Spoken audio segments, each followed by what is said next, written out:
Dans cette vidéo, vous allez voir qu'à la fin de celle-ci, vous allez comprendre et démarrer la démarche pour trouver une juste énergie, cela en vous permettant dès maintenant l'écoute de soi dans ce monde de changement et de surinformation.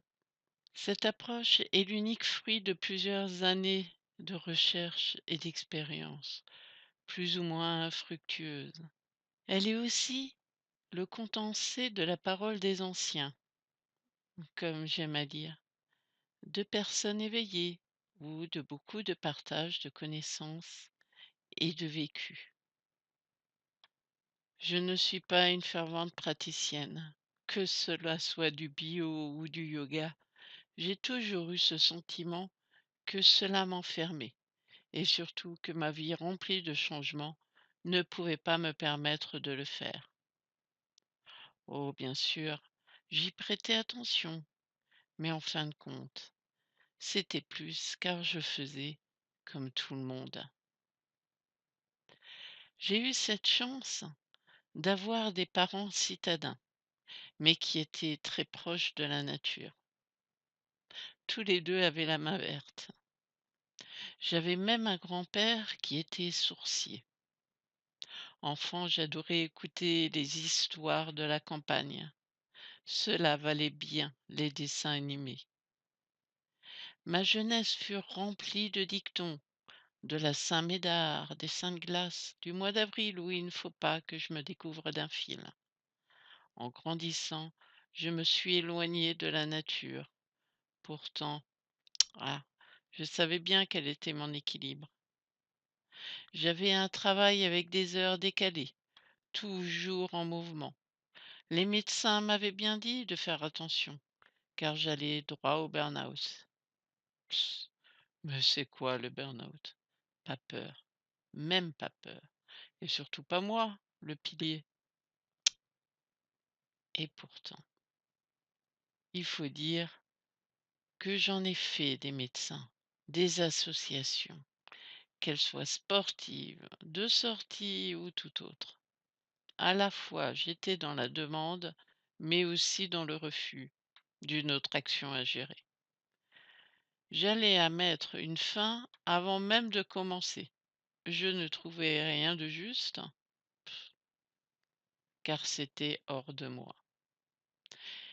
Et comme dit, mes intentions, pour moi, étaient bien limitées et limitantes dans le temps, à ce moment-là. Autrefois, eh bien, les paysans, eh bien, arrêtaient leur labeur quand, il y avait, l'automne et surtout l'hiver. Aujourd'hui, eh bien, malgré les saisons, on continue d'avoir d'intenses activités et qui, au quotidien, bien, ne nous aident pas beaucoup, que ce soit dans la vie familiale ou professionnelle. Je me suis donc très vite retrouvée sans énergie et sans de vraies solutions. J'ai une volonté forte de savoir et j'ai donc commencé une démarche de connaissance. Eh bien, vous savez quoi?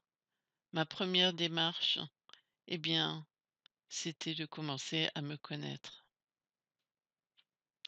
Je me suis rendu compte, qu'il fallait que je travaille, eh bien, sur le regard des autres.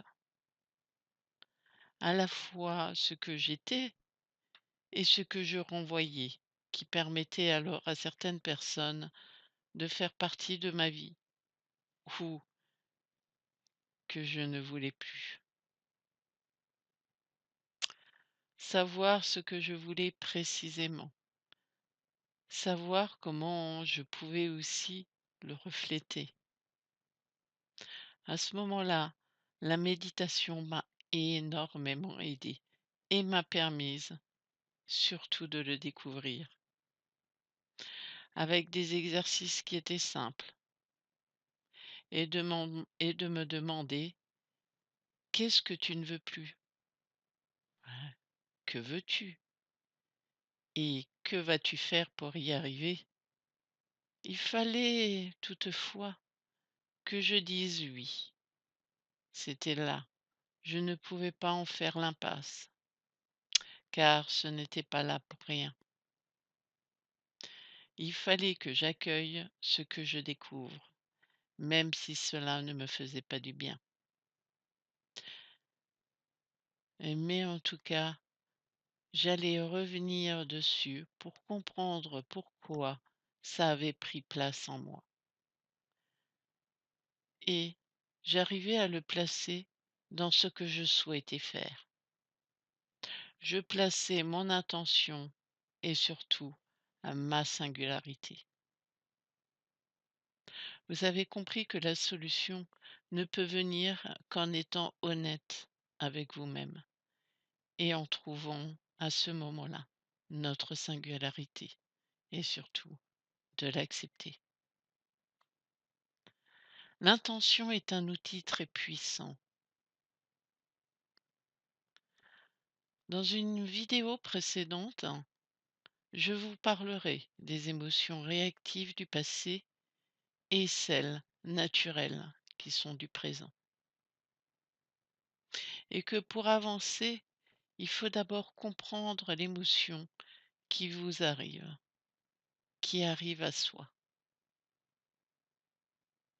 Par rapport à l'intention, tout remonte, faut croire, au temps où nos ancêtres avaient qu'un besoin, et bien celui de survivre. Le saviez-vous?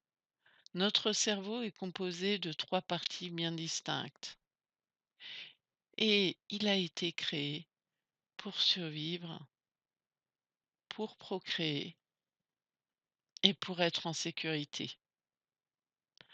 Le cerveau reptilien, qui est le plus petit, vous savez, le cerveau limbique, rempli d'émotions, et le néocortex, qui régit tout- tous ces 3 petits cerveaux. À la base, le cerveau reptilien, le centre des souvenirs. Et comme son nom l'indique, cela remonte jusqu'à notre premier ancêtre qui n'avait qu'un besoin, la survie. Porteur de notre évolution, toute pulsion, boire, manger, la reproduction, réaction archaïque, ressenti sentimental. Puis vient le limbique, qui est le siège des émotions. C'est le cerveau le moins évolué, mais étant le plus réactif, qui réagit tout en fin de compte. Comme par exemple, dans une situation dite normale au début, vous avez une charge qui apparaît, les diverses informations, émotions, puis vous rentrez comme dans une zone où vous allez devoir gérer cette situation pour qu'il n'y ait plus ce côté de charge, de lourdeur, mais un sentiment d'accomplissement. Imaginez maintenant un jour un enfant. On lui a demandé de faire quelque chose quand il était enfant et il n'a pas pu y arriver jusqu'à ce sentiment d'accomplissement. Eh bien peut-être, une fois adulte, que ce sentiment pourrait revenir des années bien après pour se décharger, sans pour autant revenir au calme, car il ne va pas pouvoir l'exprimer dans la bonne énergie et dans la bonne situation. C'est ce qu'on appelle la réaction à un passé, un non à un moment. C'est alors essentiel de voir si ces émotions, eh bien, sont émotionnelles ou alors parasites. Dans notre éducation, montrer nos émotions à l'âge adulte semble en plus digne de faiblesse ou d'être dans le non-contrôle de soi. Pourtant, nos émotions nous donnent notre vraie puissance. En conclusion, quelle est donc votre intention naturelle à vous? L'important, c'est de séparer nos émotions naturelles réactives à l'environnement qui va servir nos propos?